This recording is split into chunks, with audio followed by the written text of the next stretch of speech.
रामकृष्ण हरी. आज आपण ज्ञानेश्वरीच्या 4थ्या अध्यायाबद्दल जाणून घेणार आहोत.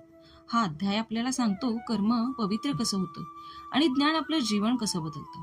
अर्जुन युद्धभूमीवर होता, हातात शस्त्र होते, मनात प्रश्न होते. त्याला समजत नव्हतं कृती कोणती योग्य. तेव्हा कृष्ण म्हणाले, ज्ञानाशिवाय कर्म अंध आहे आणि कर्माशिवाय ज्ञान अधुरं. दोन्ही एकत्र आले की कर्म मुक्तीकडे नेतं. अहंकाराने केलेलं कर्म बंधन देतं, पण देवाला अर्पण केलेलं कर्म संन्यास बनतं. कर्तव्य करायचंच, पण मन मात्र बांधून ठेवायचं नाही. कृष्ण इथे सांगतात, ज्ञान मिळतं गुरुच्या कृपेने. गुरु म्हणजे प्रकाश, जो अज्ञानाचा अंधार जाळून टाकतो. जसा दिवा लागला की अंधार नाहीसा होतो, तसंच जिथे ज्ञान आहे तिथे अज्ञान राहतच नाही.